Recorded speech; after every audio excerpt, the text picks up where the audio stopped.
নকশি পিঠা দেখতে যেমন খেতেও মাশাআল্লাহ দারুণ লাগে, কিন্তু অনেকেই তৈরি করতে পারে না, তার জন্য এই পিঠাটা খাওয়াও হয় না। আজকে এত সহজ করে এই পিঠার রেসিপিটা আপনাদেরকে দেখাবো।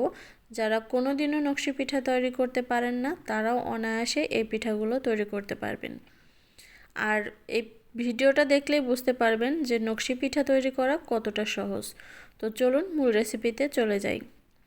প্রথমেই কড়াতে পর্যাপ্ত পরিমাণে পানি দিয়ে দিয়েছি, আর পানিটা ফুটে উঠলে এর মধ্যে লবণ দিয়ে তারপরে চালের গুঁড়োটা দিয়ে দিচ্ছি। এখানে শুকনো আতপ চালের গুঁড়িটা ব্যবহার করেছি, আপনারা চাইলে ভেজাটাও ব্যবহার করতে পারেন। আর এই পিঠাটা বানাতে গেলে অবশ্যই কিন্তু আতপ চালই লাগবে, আটা বা ময়দায় হবে না। তো এটাকে ভালো করে দেখতেই পারছেন মেখে নিয়েছি। এখন ঢাকনা দিয়ে ঢেকে রেখে দিব 5 থেকে 6 মিনিটের জন্য। ফিরে আসছি 5 থেকে 6 মিনিট পরে। তো চুলাটা কিন্তু একদম লো হিটে করে রেখেছিলাম। এ পর্যায়ে এসে চুলাটা অফ করে এটাকে নামিয়ে নিচ্ছি, আর হালকা গরম থাকা অবস্থায় এটাকে এখন মথে নিতে হবে। তো এটা দেখতেই পারছেন মথে নিয়েছি, আর এটা কিন্তু খুব মিহি করে মথে নিতে হবে, দানা দানা যাতে না থাকে সেদিকেও খেয়াল রাখতে হবে। তো একটু ডো নিয়ে নিলাম এখান থেকে, বাকিটা ঢাকনা দিয়ে ঢেকে রেখে দিচ্ছি, না হলে উপরটায় ড্রাই হয়ে যাবে। আর এখানে দেখতেই পারছেন কতগুলো টুথপিক নিয়েছি, এভাবে কতগুলো মানে যা যা লাগে আর কি সেগুলো নিয়ে নিয়েছি। একটা কলা পাতার উপর হাত দিয়ে এভাবে চেপে চেপে একটু গোল করে নিচ্ছি, আপনারা চাইলে বেলুন দিয়ে বেলেও নিতে পারবেন। আর একটা কৌটার মুখ দিয়ে এভাবে কেটে নিয়েছি যাতে করে সমান হয়। আর একটা বোতলের ক্যাপ দিয়ে একটু দাগ কেটে নিলাম। এখন ডিজাইনটা এঁকে নিচ্ছি। খেজুরের কাঁটা দিয়ে বা টুথপিক দিয়ে যে কোনো কিছু দিয়েই এই ডিজাইনটা করে নেওয়া যায়। আর এটা কিন্তু আমি প্রথমবার তৈরি করছি, আমারও তেমন অভিজ্ঞতা নেই, কিন্তু আজকে বুঝলাম যে এতটা সহজ বানানো।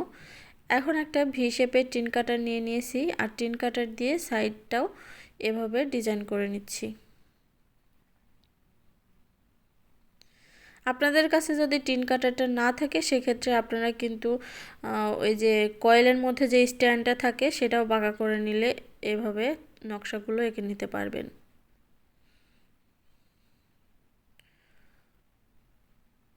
একটু খেয়াল করলে বুঝতে পারবেন নকশাটা কিভাবে তৈরি করছি, হাতের দিকে একটু খেয়াল করলে বুঝতে পারবেন।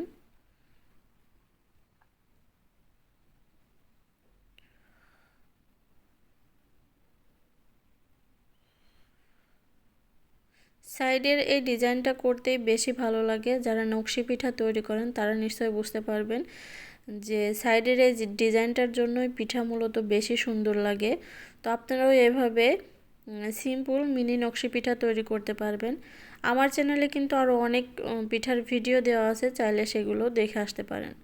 তো সবগুলো পিঠা আমি তৈরি করে নিয়েছি। অবশ্যই পিঠা তৈরি করার আগে আপনারা তেল ব্রাশ করে নেবেন, তাহলে কিন্তু পিঠাটা স্মুথলি নকশাটা উঠবে। এখন পর্যাপ্ত পরিমাণে তেল দিয়ে দিচ্ছি, আর তেলটা হালকা গরম হয়ে গেলে এর মধ্যে পিঠাগুলো দিয়ে দিচ্ছি। পিঠাগুলো মিডিয়াম টু লো হিটে রেখে ভেজে নিতে হবে। যেহেতু এই নকশি পিঠাগুলো দুইবারে ভাজতে হয়, তাই প্রথমবারে এভাবে সাদা করেই মুসমুসে করে ভেজে নিয়েছি। তারপর এবার মাঝখানে 1 ঘন্টা গ্যাপ দিয়ে দ্বিতীয়বারের মতো ভাজতে চলে এসেছি।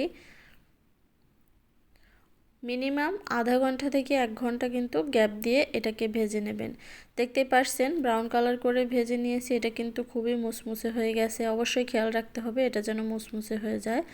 আর এখানে গুড়ের শিরা তৈরি করে রেখেছিলাম আগে থেকেই, সেই শিরায় এখন এটা ডুবিয়ে দিচ্ছি।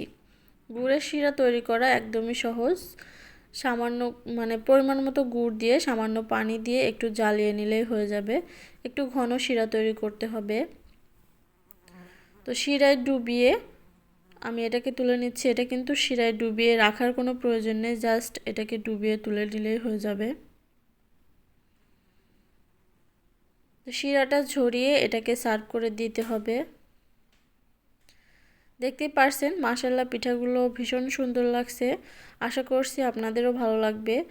তো তো অবশ্যই কমেন্ট করে জানাবেন আপনাদের কাছে কেমন লেগেছে, আর চ্যানেলটা সাবস্ক্রাইব করে রেখে দেবেন, তাহলে পরবর্তীতে যখনই কোনো নিত্য নতুন রেসিপি আপলোড করব নোটিফিকেশন সাথে সাথেই আপনাদের কাছে পৌঁছে যাবে। তো আজকের মতো এখানেই বিদায় নিচ্ছি। সবাই ভালো থাকবেন, সুস্থ থাকবেন। আল্লাহ হাফেজ।